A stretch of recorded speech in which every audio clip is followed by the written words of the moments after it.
Good afternoon, and welcome to Quest Club for November 7th, 2025. Thank you for being here today. We're now on the 311th day of the year, and we only have 53 days left. On this day in history in 1944, FDR wins an unprecedented fourth term. On November 7, 1916, Montana suffragist Jeannette Rankin is elected to the House of Representatives, and she is the first woman in history of the nation to win a seat in the federal Congress. Today's invocation will be given by Deborah Garrison. President Brothers, fellow questers, and honored guests, in the spirit of wisdom and as guardians of truth, we gather with humble purpose, calling on clarity to guide how knowledge travels from these shores to every corner of the globe. May the facts we share be rooted in accuracy, tempered by humility, and offered with respect for every listener's dignity and story.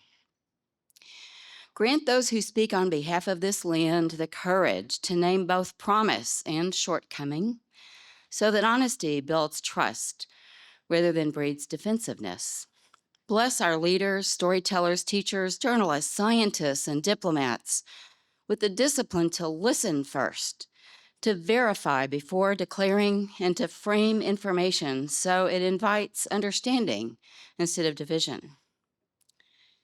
Teach us to value context over headlines, depth over urgency, and shared solutions over partisan gain. Let compassion shape our explanations so complex realities become accessible without distortion. For those who receive the information sent, grant discernment. Where fear or anger result, help us to have patience instead, that conversations may become bridges, not battlegrounds. Help institutions, media, and citizens to steward information as a public good, transparent and honest in its delivery. May our narrative be large enough to hold its contradictions and generous enough to invite global partnership in sharing challenges and solving them. With humility and resolve, may we commit to truthful exchange and to the steady work of building a wiser, more connected good world, that we may be forces for good. Today's topic, The Voice of America, History and Influence, will be presented by Quester Steve Smith. Steve was formerly the Chief Executive Officer and Treasurer of Allied Physicians Incorporated, a multi-specialty medical group comprised of 34 physicians and 8 PhDs located in Fort Wayne, Indiana. Several professional divisions made up Allied physicians included neurology, neurosurgery, physiatry, neuropsychology, cardiovascular, thoracic surgery, and ear, nose, and throat surgery. Allied Physicians is an independent medical practice, and it's owned by its physicians. Mr. Smith was associated with Allied Physicians since 1990 through his retirement in 2019. Prior to that, he served for 20 years in banking and finance industries. In addition to employed physician professional provided, Allied Physicians owns and operated many related ancillary service departments so that it functions as a fully integrated organization. These include a sleep disorder center, an ambulatory surgery center, 2 imaging centers, a research department, or hearing clinic, or a neurological testing center, 2 vascular ultrasound centers, a telemedicine network, and a neuropsychology department. In related business activities, Mr. Smith serves on the boards of medical informatics, engineering, a computer software and services company, the advisory board of Indiana University, Fort Wayne, the Fort Wayne Philharmonic, the United Way of Allen County, the Allen County SPCA, and Black Pine Animal Sanctuary. In the past, Mr. Smith has served on other community, government, and not-for-profit charitable boards of directors. Mr. Smith received a Bachelor of Science degree in business at Indiana University, as well as a Master's of Business Administration degree also from Indiana University. He is a certified medical practice executive by the Medical Group Managers Association. Mr. Smith is married to Anna Smith, with whom they have 2 children, 4 grandchildren, and 2 great-grandchildren. Please help me welcome Steve Smith. You know, the Voice of America is a tremendous part of our past, our not too distant past, and it's a great topic to add to our list of topics for the year. Does the person who suggested this topic, are they here today? Mark Rudolph. Well, Mark, you did a great job, because not only is this timely from a historical perspective, but it's certainly in the news here in 2025. So a bit of a prologue. Before we begin, thanks for this topic has to be offered to Mark for suggesting it. Back 9 or 10 months ago, when the list of topics was compiled, the Voice of America was not front page news, but has become under the new federal administration. Now, 83 years after its inauguration, the Voice of America is front page news, engaging in the transition by leadership in the federal government, giving America's relationship with the rest of the world a different priority, and that resulting in the agency's reduction in scope and shutting down. So a bit of an introduction first. It could be characterized as an epitaph of the Voice of America as it commenced operations February the 1st, 1942, and ceased operations with its last broadcast June 30th, 2025. 21,170 days later, we can only focus on the Voice of America in retrospective. So those of us born in the 40s, 50s, and 60s will have maybe a little more personal reference. During our lives, the United States passed through active wars, Cold Wars, or just eras of competing ideologies, which found the U.S. on one side and either fascism, communism, or religious ideology on the other side. We probably were aware that America was fighting a fight, and while not directly being in contact with the Voice of America's media content or its output.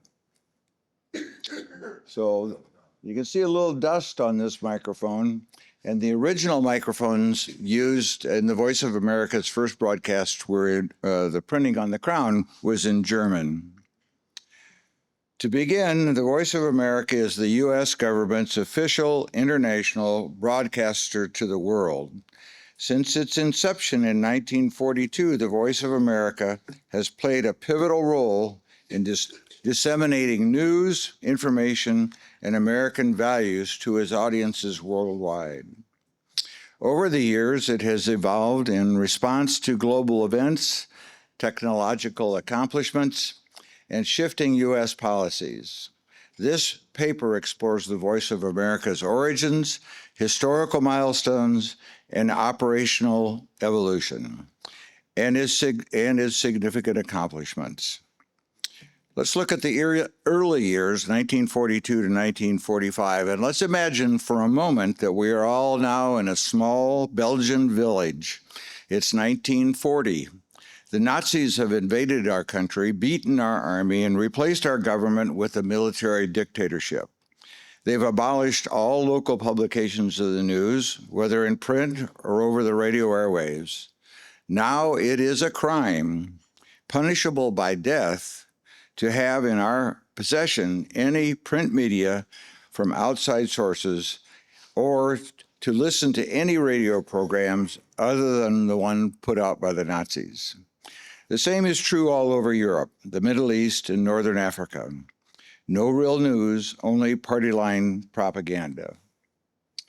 One could say that the mothers of the Voice of America were Joseph Goebbels and Adolf Hitler, as they controlled all content of any media available to the population of much of the world. Goebbels served the Third Reich as its minister of propaganda, and approved the content of anything published or broadcast. He as well orchestrated the early Nazi book burnings. So if they were the mothers of the Voice of America, then surely Franklin Roosevelt should be considered the father. Authorized by President Roosevelt, the Voice of America was established during World War II as an antidote where the people captive in nations were overrun by the Nazis in this period of global conflict, and propaganda was the only thing that could be heard, seen, or read. The U.S. government recognized the need to counter the Axis power of misinformation and to communicate directly with the populations in these occupied countries. The first broadcast occurred, as I said, February 1st, 1942, airing its first program in German. It promised to listeners that the news may be good, the news may be bad, but no matter what, we will tell you the truth. The initial mission was to provide accurate,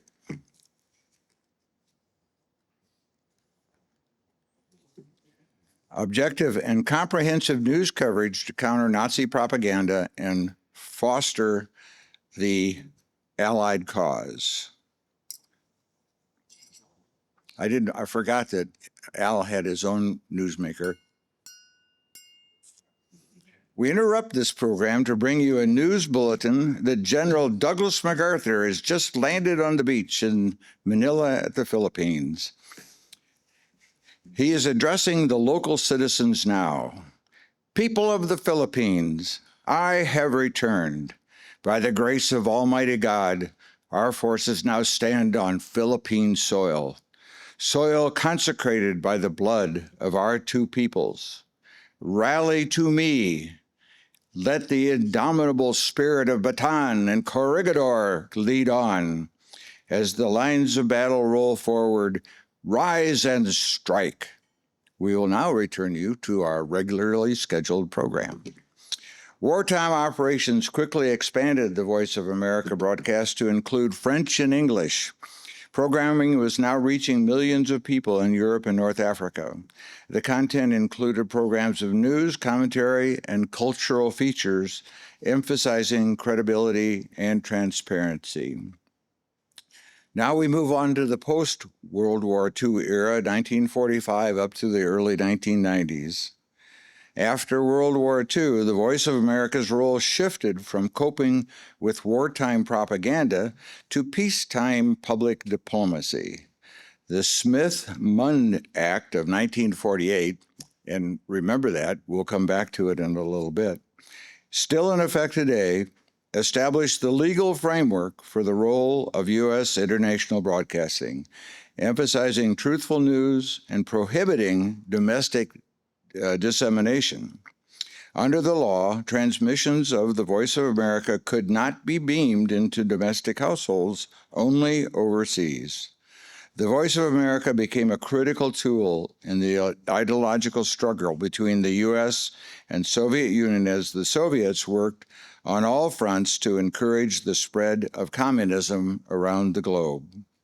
Hostile conflicts raged during these years in Africa, Southeast Asia, the Caribbean, and South America.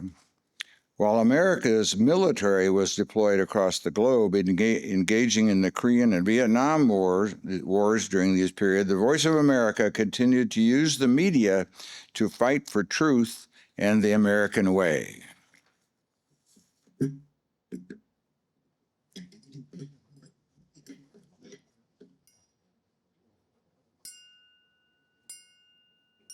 Anybody remember the old NBC chime? Boom, boom, boom, for when the news started?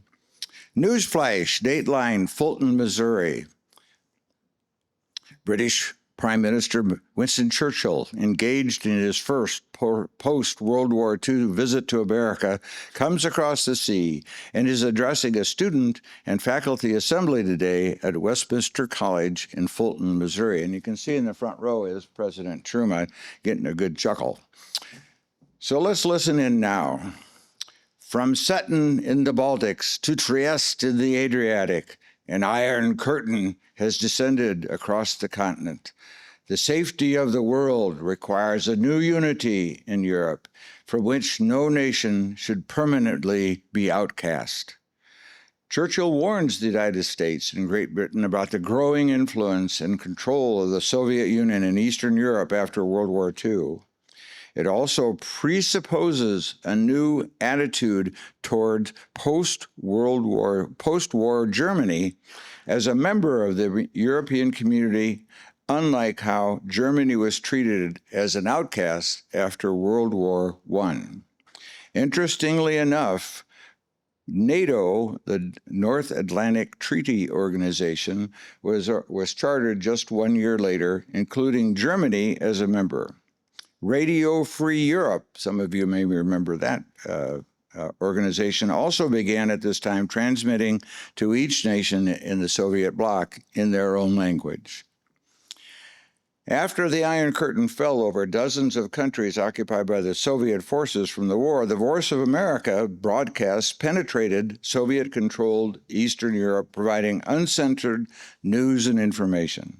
The USSR and its allies attempted to jam Voice of America signals, but technological innovations such as satellite relays, bigger transmitters, and more transmission sites enabled Voice of America to continue to reach its audiences. Elements of American culture started to be woven into programs, with music and dramatic performances added to the program format. Many key establishments were recognized over this period. An outstanding image of credibility continued to be the hallmark of the work of the Voice of America, whether the news made America look good or bad. Its commitment to accuracy earned it a reputation as a solid, reliable source, even among its adversaries. The Voice of America played a role in shaping public opinion during such significant events as the Hungarian Revolution, 1956, the American Civil Rights Riots, 1965 to 70, the Prague Uprising in 1968, and the Solidarity Movement in Poland in 1980.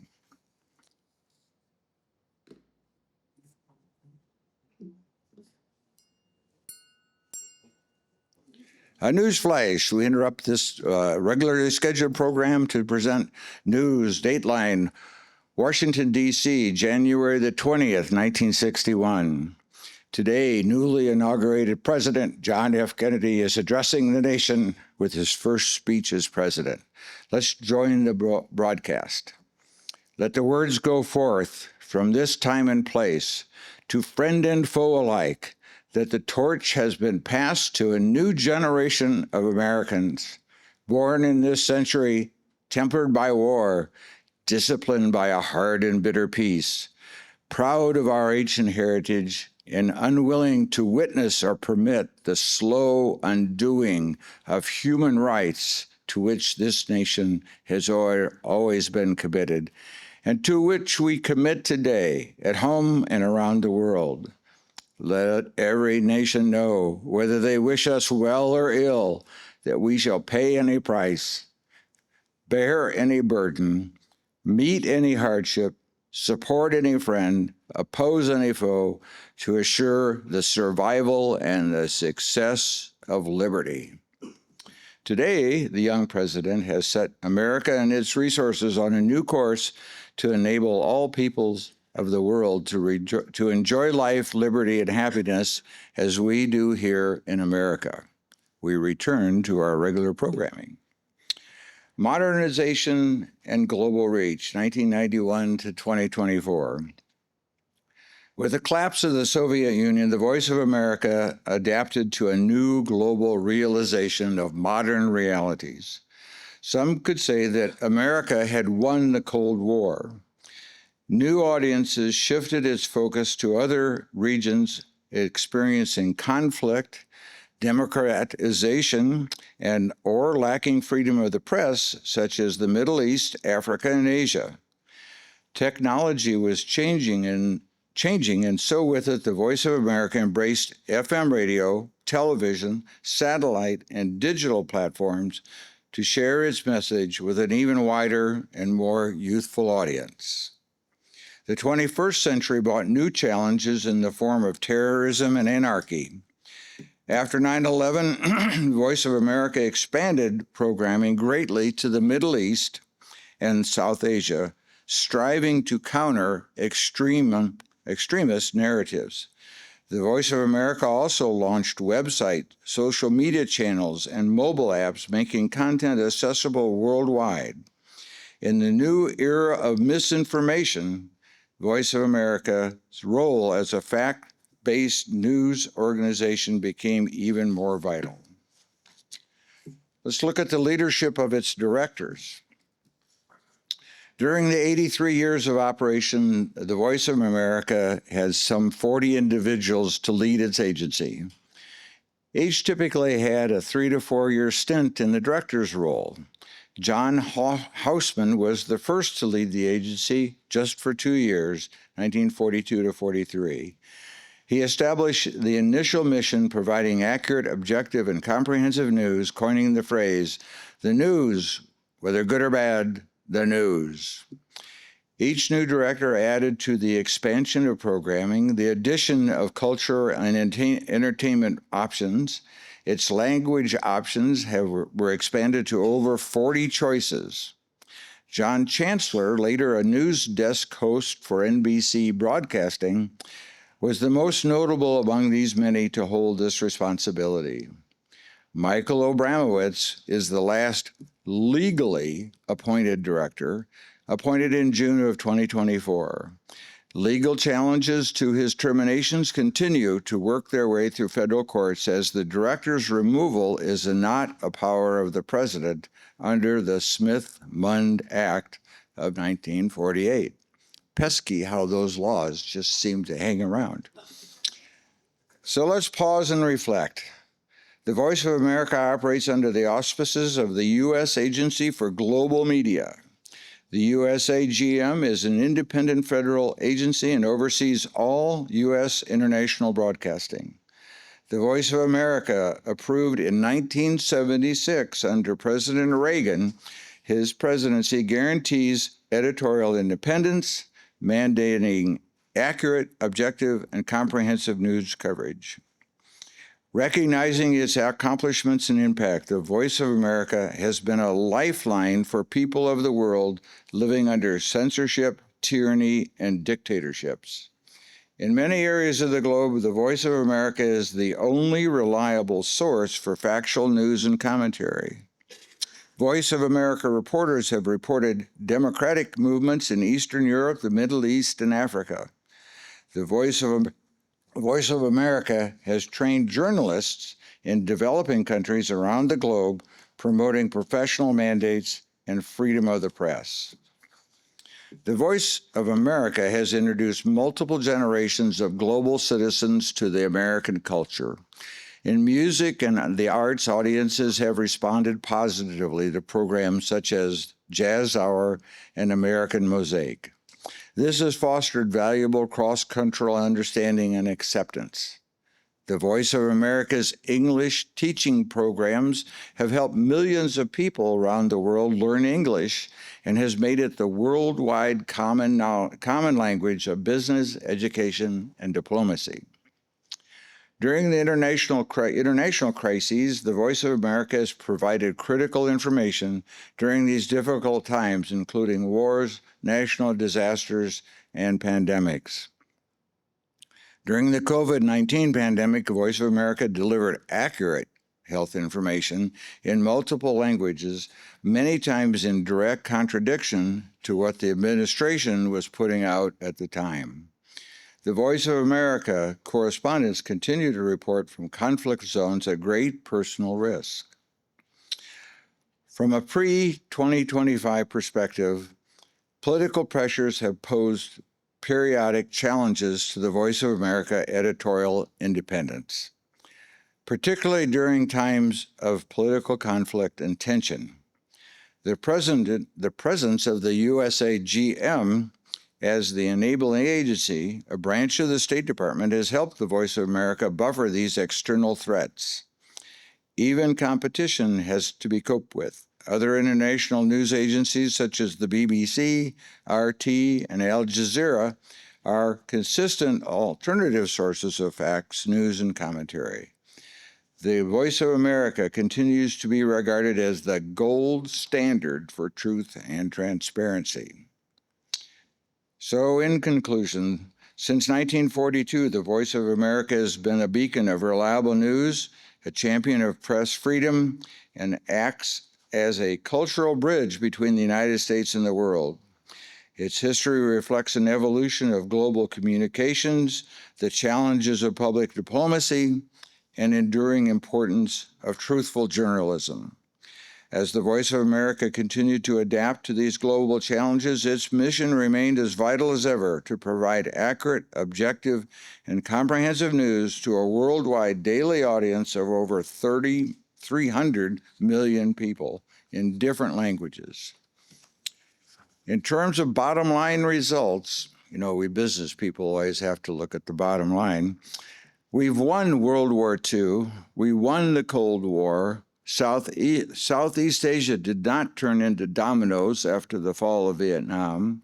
Fascism and communism have not spread around throughout the world.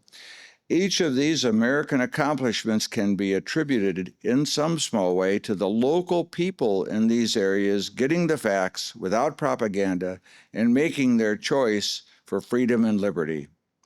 The Voice of America played some small part in building that foundation of democracy. But unfortunately, a new conclusion has recently been reached, and unfortunately, it is an epitaph. Following President Trump's executive order cutting funding to the U.S. Agency for Global Media, the Voice of America was forced to significantly reduce its staff and operations. News reporting ceased March 25, 2025, and most language broadcasts were replaced by recorded music. The Voice of America's website stopped being updated about the same time. As of June 20th, 2025, layoff notices were sent to 639 Voice of America staff members, completing an 85% reduction in its employees since January, start of Trump's second term. Kari Lake, a close political ally of Trump, announced in July that a far-right network, One American News, would provide news coverage for the Voice of America. A federal judge has issued a ruling that Trump's action against the Voice of America to be largely illegal and unconstitutional. Following the U.S. bombing of by airstrikes in Iran, all Farsi-speaking Voice of America employees have been called back to work. All layoff notices to the Voice of America staff have been rescinded, according to Ms. Lake. Given that the independent board of the Voice of America was disbanded, it is unclear Ms. Lake's status as acting director, as she has never been ratified by the board as required by law. So what has the Voice of America and its ending taught us as lessons? Is the rule of law irrelevant? Is the Constitution an inconvenience? Do freedom of the press apply only if it agrees with the priorities of the day? Is truth, transparency, and candor unimportant? To keep your job, do you need to agree with the boss? And that the branches of government that are supposed to be the checks and balances have been bought and sold, largely abandoning their constitution in deference to the executive branch. Thank you for your kind attention.